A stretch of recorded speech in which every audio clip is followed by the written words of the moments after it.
Hello friends, welcome back to Abitha's kitchen. நான் இன்னைக்கு பார்க்க போகிற ரெசிபி நல்லா கமகமான ப்ரான் தம் பிரியாணி. வாங்க எப்படி செய்யறதுன்னு பார்க்கலாம். அதுக்கு முன்னாடி ஃபஸ்ட் டைம் இந்த சேனல் பார்க்குறீங்கன்னா மறக்காமல் சப்ஸ்கிரைப் பண்ணிக்கோ. முதல்ல பிரியாணிக்கு தேவையான அரிசியை நம்ம ஊற வச்சுக்கலாம். இதுக்கு நான் 3 கிளாஸ் அளவு சீரக சம்பா அரிசி எடுத்திருக்கேன். இது 2-3 முறை நல்லா வாஷ் பண்ணிவிட்டு ஒரு அரை மணி நேரம் போல் ஊற வச்சுக்கலாம். அடுத்து 1/2 கிலோ அளவு ப்ரான் எடுத்திருக்கேன். இது வந்து டீவைன் பண்ணிவிட்டு மஞ்சத்தூள் போட்டு வாஷ் பண்ணி வச்சுக்கோங்க. அடுத்து நம்ம மேரினேட் பண்ண போகிறோம். 1/2 டீஸ்பூன் அளவு மஞ்சத்தூள், கொஞ்சமாக உப்பு சேர்த்து இது நல்லா மிக்ஸ் பண்ணிவிட்டு அப்படியே வச்சிடலாம். இந்த மாதிரி செய்யறதால இந்த கவுச்சி வாசனை வராமல் இருக்கும். அடுத்து ஒரு அகலமான பாத்திரத்தில் 100 ml அளவு எண்ணெய் எடுத்துக்கலாம். இதில் 5 லவங்கம், 4 ஏலக்காய், 3 துண்டு பட்டை, இது கூட ஒரு பிரியாணி இலையும் சேர்த்து இது நல்லா பொரிஞ்சதும் 3 மீடியம் சைஸ் வெங்காயம் நல்லா மெலிசாக இந்த மாதிரி கட் பண்ணி சேர்த்துக்கோங்க. வெங்காயம் நல்லா வதங்கணும். இது கூடவே 2 பச்சை மிளகா, பிரியாணிக்கு தேவைக்கேற்ற மாதிரி உப்பும் சேர்த்துக்கலாம். இப்போ வெங்காயம் நல்லா பொன்னிறமாகணும், அது வரைக்கும் நல்லா இந்த மாதிரி வதக்கிக்கலாம்.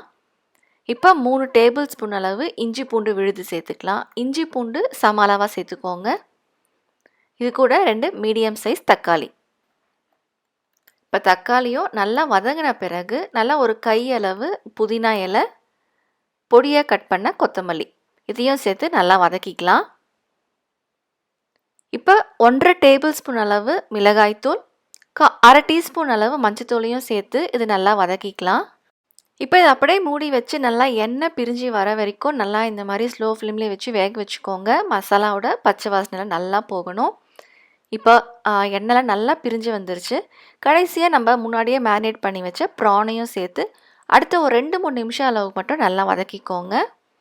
இப்போ பிரியாணி தம் போடுறதால நல்லா ஒரு பெரிய பாத்திரத்தில் சேர்த்துக்கிறேன்.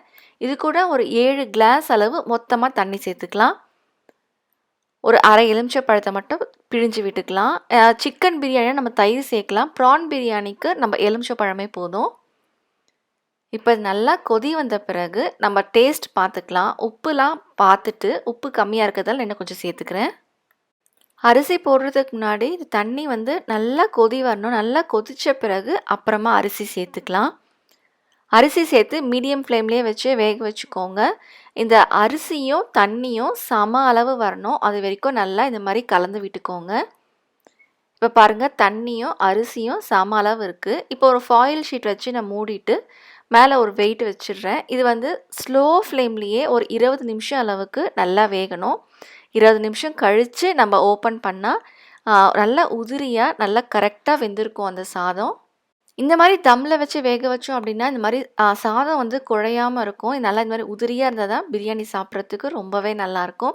அவ்வளவுதாங்க, ரொம்பவும் சிம்பிளான ப்ரான் தம் பிரியாணி. நீங்களும் செஞ்சு பார்த்து எப்படி இருக்குன்னு சொல்லுங்கள். உங்களுக்கு இந்த வீடியோ பிடிச்சிருந்தா மறக்காமல் லைக் பண்ணுங்கள், ஷேர் பண்ணுங்கள், சப்ஸ்கிரைப் பண்ணுங்கள். தேங்க்யூ.